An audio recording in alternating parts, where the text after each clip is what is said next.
बिस्मिल्लाहिर्रहमानिर्रहीम। अस्सलामु अलैकुम वरहमतुल्लाहि वबरकातुहू। डियर स्टूडेंट्स, आज हम चैप्टर नंबर 5 का बहुत ही इंटरेस्टिंग किस्म का टॉपिक डिस्कस करने जा रहे हैं।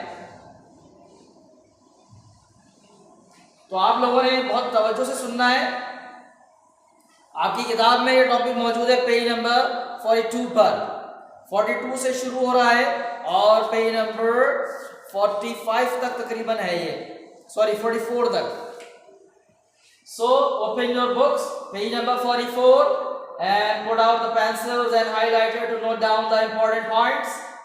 अब बारी है एनिमल्स में एडेप्टेशन। एडेप्टेशंस इन एनिमल्स में क्या क्या एडेप्टेशंस हैं? तो नंबर 1, पहले आप तरतीब से नाम सुन लीजिए, फिर उसके बाद इंशाल्लाह इसको डिस्कस कर दें। एनिमल्स में एडेप्टेशन, वार्म ब्लडेड एनिमल्स होते हैं, कोल्ड ब्लडेड एनिमल्स होते हैं, डेजर्ट एनिमल होते हैं, माउंटेन एनिमल्स हैं, फॉरेस्ट एनिमल्स हैं एंड सी एनिमल्स। ओके, तो ये मुख्तलिफ जो हैबिटेट्स हैं उसके लिहाज से एनिमल्स हैं। कोल्ड ब्लडेड एनिमल और वार्म ब्लडेड एनिमल क्या होते हैं? जैसे पहले बात करते हैं वार्म ब्लडेड एनिमल और इनमें क्या एडेप्टेशन है। ये जो वार्म ब्लडेड एनिमल्स हैं जिसमें इंसान भी शामिल है वैसे, ओके, इनमें एक कैरेक्टरिस्टिक फीचर ये है कि इनकी बॉडी का जो इंटरनल टेम्परेचर है वो हमेशा कांस्टेंट रहता है, एक जैसा रहता है। ओके, बॉडी टेम्परेचर कांस्टेंट रहता है, एक जैसा रहता है। अब इस कांस्टेंट टेम्परेचर को बरकरार रखने के लिए अल्लाह रब्बुल इज्जत ने उनमें क्या एडेप्टेशन बनाई है उसको देख लेते हैं।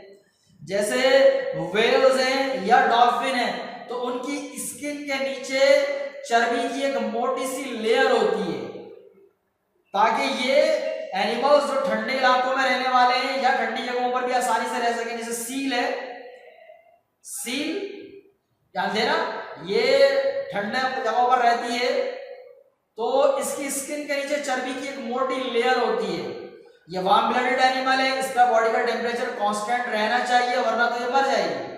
अब टेम्परेचर को कांस्टेंट रखने के लिए अल्लाह रब्बुल इज्जत ने स्किन के नीचे चर्बी की एक लेयर बनाई है ताकि जो बाहर सर्दी है वो अंदर जो बॉडी का अंदरूनी टेम्परेचर है उसको ज्यादा मुतासिर ना कर सके।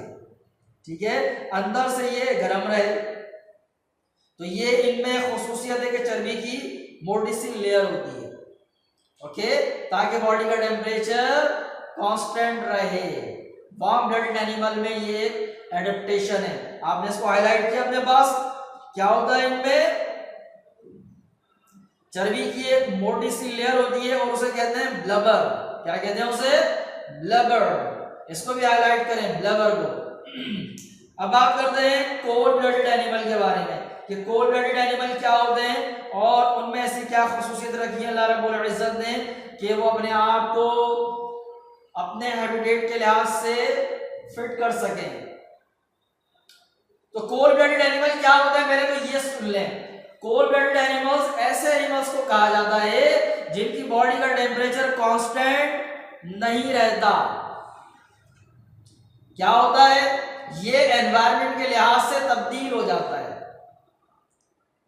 तो अगर टेम्परेचर बहुत ज्यादा हो या टेम्परेचर बहुत कम हो जाए तो दोनों ही सूरतों में क्योंकि इनकी बॉडी का टेम्परेचर कांस्टेंट नहीं रहता तो ये उससे बहुत मुतासिर हो जाते हैं, खास तौर पर लो टेम्परेचर से। बहुत ज्यादा लो होने की वजह से इनकी मौत वाक़ई हो सकती है क्योंकि इनका टेम्परेचर वेरी करता है एनवायरनमेंट के टेम्परेचर के लिहाज से, फ्लक्चुएट करता रहता है, बढ़ता है, कम होता रहता है। समझ रहे? तो इनमें अल्लाह रब्बुल इज्जत ने क्या एडेप्टेशन रखी है कि ये अपने आप को ये लो टेम्परेचर से बचा सके। तो इनमें एक अमल होता है हाइबरनेशन, सही, जिसको आम जबान में कहते हैं विंटर स्लीप। जो ठंड के दिन है, जो लो टेम्परेचर के दिन होते हैं, ये उन दिनों में अपने आप को कहीं छुपा लेते हैं।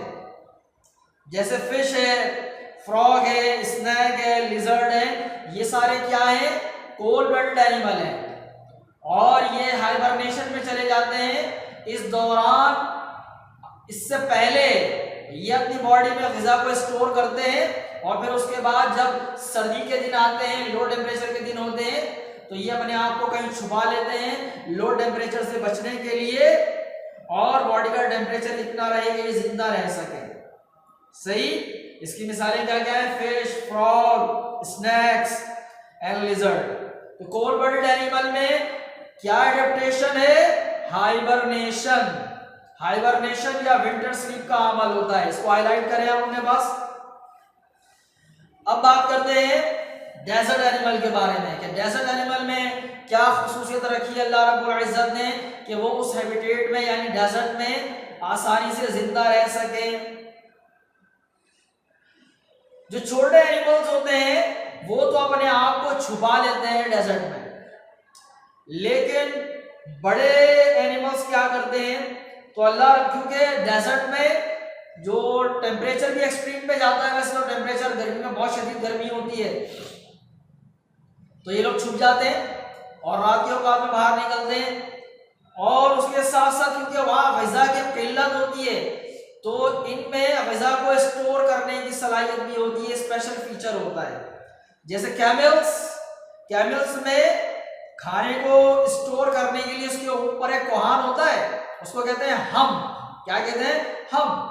तो उस हम में फूड और वाटर को स्टोर कर लिया जाता है, जखीरा कर लिया जाता है, ताकि जिंदगी गुजारी जा सके, जिंदा रहा जा सके।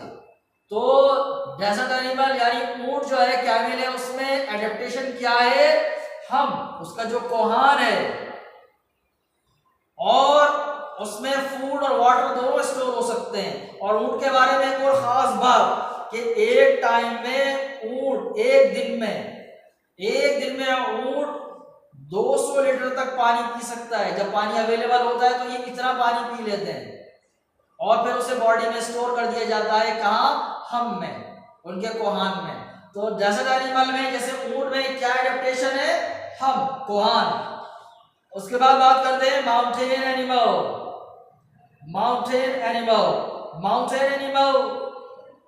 इनमें भी कुछ खास चीजें होती हैं, क्योंकि आमतौर पर जो माउंटेन्स हैं ज्यादा ऊंचाई पर लो टेम्परेचर होता है। पहाड़ों पर ऊंचाई पर टेम्परेचर क्या होता है? लो होता है। अब लो टेम्परेचर से बचने के लिए क्या होता है? इनकी बॉडी पर फर होता है, थिक कोटिंग होती है फर की, बारीक बारीक लंबे लंबे बाल होते हैं, उसकी कोटिंग होती है। जैसे स्नो लियोपार्ड, बर्फ में रहने वाला चीता, और माउंटेन गॉट, इनकी बॉडी पर भी फर होता है ताकि लो टेम्परेचर से बचा जा सके। ये इनकी बॉडी को गर्म रखने में मदद देता है। तो माउंटेन एनिमल्स में क्या है? फर होता है, फर, थिक कोट ऑफ फर, एक मोटी लेयर होती है फर की, ताकि लो टेम्परेचर से बचा जा सके। उसके बाद फॉरेस्ट एनिमल, जंगलों में रहने वाले जो एनिमल है उनमें क्या होता है? क्योंकि जंगलों में दरख्त होते हैं, तो यहाँ मुख्तलिफ जो एनिमल्स पाए जाते हैं, तो उनमें एक दरख्त से दूसरे दरख्त पर या एक शाख से दूसरी शाख पर जाने के लिए मखसूस एडेप्टेशंस होती हैं।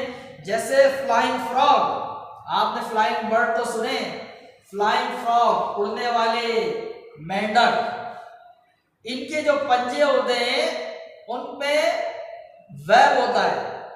क्या होता है?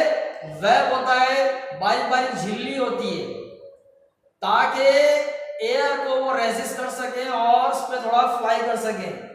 ओके, तो लंबे लंबे जो है वो एक्स्ट्रा लार्ज वेब होते हैं ताकि उस पर वो फ्लाई कर सके। बिल्कुल परिंदों की तरह नहीं उड़ते, बस उछल के एक जगह से दूसरी जगह कुछ फासले तक चले जाते हैं, थोड़ा सा फ्लाई कर सकते हैं। इसी तरह जो गिलहरियां हैं, स्क्विरल्स, उनमें भी ये मामला है। और बंदर होते हैं तो उनमें क्या होता है? उनकी लंबी सी दुम है, जो दरख्तों पर रहने वाले बंदर होते हैं, जिसको कहते हैं लंगूर, लंबी लंबी दुम होती है ना, ताकि वो आसानी से जंप कर सके, दुम पे लिपट कर एक जगह से दूसरी जगह आसानी से जंप कर लेते हैं वो। तो इस तरह उनमें एक शाख से दूसरी शाख पे जाने के लिए एक दरख्त से दूसरी दरख्त में जाने के लिए एडेप्टेशंस होती हैं। क्या क्या है, हाईलाइट करें। एक्स्ट्रा लार्ज वेब फीट, और मंकीज में लॉन्ग टेल होती है, सही। और उसके अलावा बाज में सक्शन लाइक टोज भी होते हैं, यानी चिपकने वाले पैर, सही। तो ये एडेप्टेशंस को हाईलाइट कर लें। ये किसमें होती है, फॉरेस्ट एनिमल्स में।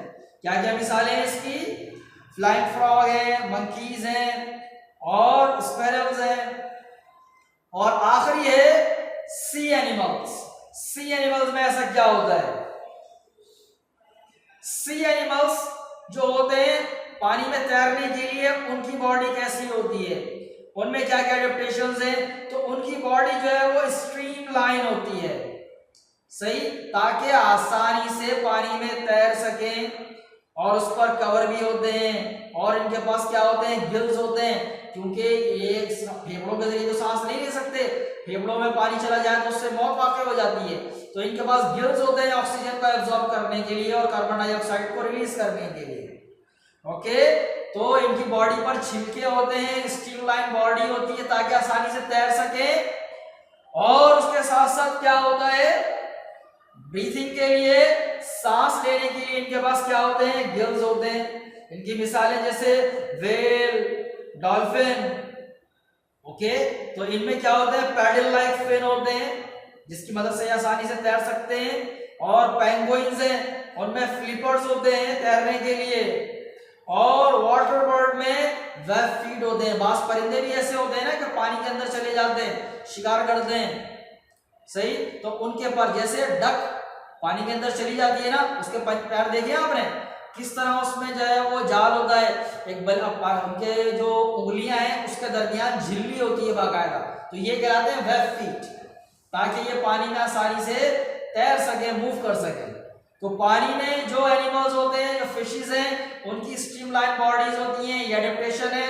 और स्केल्स होते हैं, और ब्रीथिंग के लिए गिल्स होते हैं। और जिनमें फिन नहीं होते तो उनमें क्या होते हैं, पैडल लाइक फिन। इस तरह एक तो वैसे बारीक बारीक से फिन होते हैं ना, तो इनके पैडल लाइक फिन होते हैं, बड़े जो है व्हेल है और डॉल्फिन्स हैं। इसके अलावा पेंगुइन में फ्लिपर्स होते हैं तैरने के लिए। तो आज हमने पढ़ा एडेप्टेशन के बारे में, और उसके साथ साथ हमने क्या पढ़ा, एडेप्टेशन इन प्लांट्स और एडेप्टेशन इन एनिमल। आज का लेक्चर थोड़ा तवील हो गया क्योंकि इसमें मालूमात काफी ज्यादा थी। तो उम्मीद है कि आपको चीजें समझ में आई होंगी। एडेप्टेशन क्या है, एडेप्टेशन का मतलब है किसी भी मखसूस हैबिटेट में रहने के लिए बॉडी को फिट करना। और ये खुसूसियात किसने बनाई है, पौधों में और जानवरों में, ये अल्लाह रब्बुल इज्जत ने बनाई है कि वो मखसूस हैबिटेट के लिहाज से आसानी से जिंदगी बसर कर सके। और हमने आपको मुख्तलिफ प्लांट्स के बारे में बताया कि उनमें अपने हैबिटेट के लिहाज से क्या क्या एडेप्टेशंस हैं, और इसी तरह मुख्तलिफ एनिमल्स के बारे में भी आपको बताया कि उनमें अपने एनवायरनमेंट के लिहाज से, अपने हैबिटेट के लिहाज से अल्लाह रब्बुल इज्जत ने क्या एडेप्टेशंस रखी हैं। तो उम्मीद है कि आज जो कुछ पढ़ाया गया है वो आपको समझ में आ गया होगा।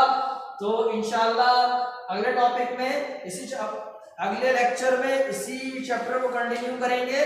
तब तक के लिए अस्सलामु अलैकुम वरहमतुल्लाहि वबरकातुहू। अल्लाह हाफिज।